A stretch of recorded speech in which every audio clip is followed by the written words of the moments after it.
doubt he's hoping to pull that off again.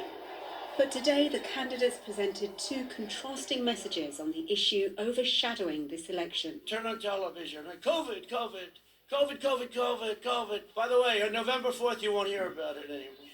For Joe Biden, a drive-through rally in Pennsylvania, a chance to hit what he sees as his rival's Achilles heel. On Friday, America reported its highest ever daily number of new coronavirus infections, more than 80,000. What I told him at the debate, we're not learning how to live with it. You're asking us to learn how to die with it. And it's wrong. There's going to be a dark winter ahead unless we change our ways. Joe Biden is ahead in a number of these key swing states, but it's not something he can take for granted. In 2016, Hillary Clinton too was ahead at this stage in the race. And so he's pulling out all the stops, bringing out his greatest weapon, his former boss. Hello, Florida!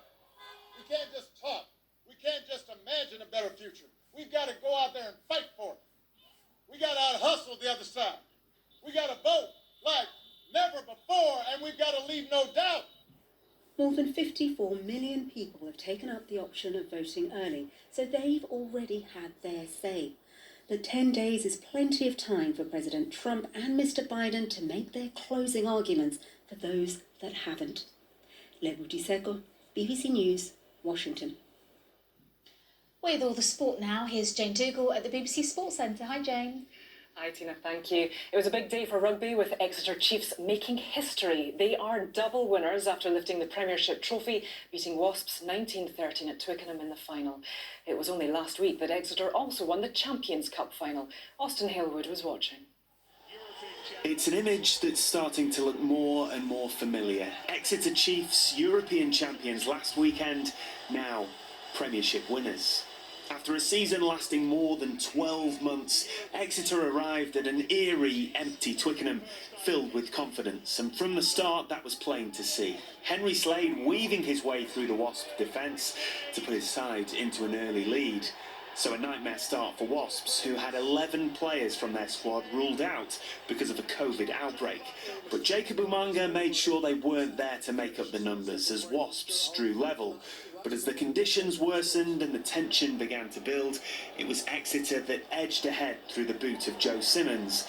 A slender lead that Wasps just couldn't quite reach. Mistakes in the end cost them, as Exeter kicked their way to a second Premiership title and became only the fourth team in English rugby history to do the double. Austin Halewood, BBC News. Now, 273 days after the tournament began, rugby's Six Nations has finally resumed, with Ireland going top of the table after a convincing 50-17 win against Italy. The fixture was postponed in March because of coronavirus. Their bonus point victory means Ireland can take the tournament with another bonus point win in Paris next weekend. Meanwhile, Ireland women also won, beating Italy 21-7. After an early wobble, Ireland scored 3 tries, moving them into second place in the table. British cyclist Theo Gegenhardt has a great chance of winning the Giro d'Italia after taking stage 20. In an exciting sprint finish, the Londoner edged out Australian Jai Hindley. Gegenhardt now moves into a share of the overall lead with 1 day remaining. Match of the day and sports scene are on after the news, so if you don't want to know the scores, you know what to do. In the late game, Jurgen Klopp's Liverpool sealed a 2-1 win against Sheffield United. Elsewhere, West Ham drew with Manchester City, Fulham stayed bottom after losing to Crystal Palace, and a goalless draw between Manchester United and Chelsea. In Scotland, Hibs are back up to third in the Premiership after a win at Kilmarnock. A penalty gave them the 1-0 victory. Motherwell scored 4 against Ross County, and it was goalless between St Johnstone and Dundee United. Lewis Hamilton's on course for a record-breaking 92nd Formula One victory after taking pole position for the Portuguese Grand Prix. Qualifying was delayed, though, when a drain cover came up on the track. After repairs, Hamilton beat teammate Valtteri Bottas by 1/10 of a second. Red Bull's Max Verstappen starts from third.